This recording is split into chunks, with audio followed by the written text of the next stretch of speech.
on the results from last night. Alexa? The Democrats will keep the majority in the Senate by a slim margin despite Republican gains last night. The outcome of the races out west has yet to be determined, including those in Alaska, Colorado, and Washington. Prior to the election, Democrats held 59 seats, and it is now projected they will hold on to 51 seats.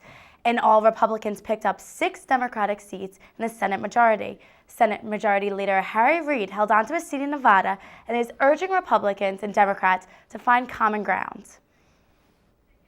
All of us who are going to be in the Senate have to work together. That's the message from the American people. We must work together. And I am looking forward to that. I have a good relationship with Mitch McConnell, my Republican counterpart. I've known John Boehner for many years. And I think this is a time we need to set aside our speeches and start rolling up our sleeves and have a little sweat on our brow. A couple of Senate seats are still undecided right now, as Washington and Alaska are still too close to call. In Washington, Patty Murray is in dead heat with challenger Dino Rossi. Patty Murray, the incumbent Democrat, holds a 14,000 vote lead. Both Murray and Republican Dino Rossi have 50% of the vote, with 65% of presence reported in. Alaska has an odd look to it, with 3 candidates running. Incumbent Senator Lisa Murkowski, who lost the Republican primary, is the leading candidate by writing with vote-in 41% of the votes. The Republican candidate Joe Miller is second with 34% of the votes, and Democratic candidate Scott McAdams is in third with 24% of the vote. 77% of precincts are reported in, and although the write-in votes could be for the candidates other than Murkowski, it is assumed that a large majority of these votes are for Murkowski.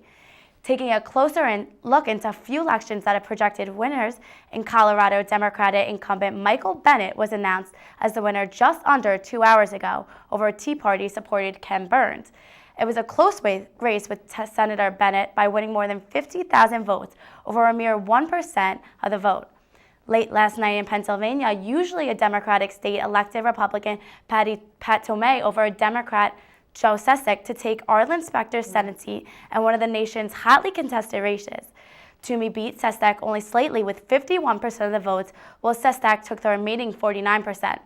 In Arkansas, incumbent Senator Blanche Lincoln has lost her Senate seat to Republican John Boozman.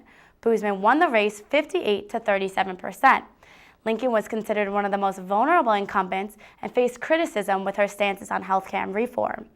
Conservatives say Lincoln, who won her first 2 Senate elections comfortably, was too close to Obama, while liberals say she wasn't loyal enough.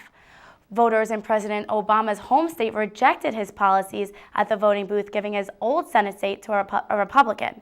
And one of the closest races in this 2010 election, Republican Mark Kirk is projected to win this seat, 48% to 46% against Alexei Giannoulias. President Obama and his White House team campaigned hard for Giannoulias, but clearly that was not enough for the people of Illinois. 3-term U.S. Senator Russ Feingold lost his re-election bid in Wisconsin to Republican John Johnson, 47 to 52%. Feingold, one of the most liberal members of the Senate, had trailed much of the race and had been challenged by his opponent over his support for President Obama's health care overhaul and government spending. In a surprise turn of events, incumbent Nevada Senator Harry Reid, who is currently the Democratic Majority Leader in the Senate, was re-elected. Reid managed to defeat Tea Party-backed Sharon Ingle 50% to 45%, offering Democrats a rare and high-profile victory in an otherwise difficult night for them. Reid's win was a surprise in the race, where many polls showed the two in dead heat, and he even acknowledged he was in trouble. Thank you very much, Alexa. And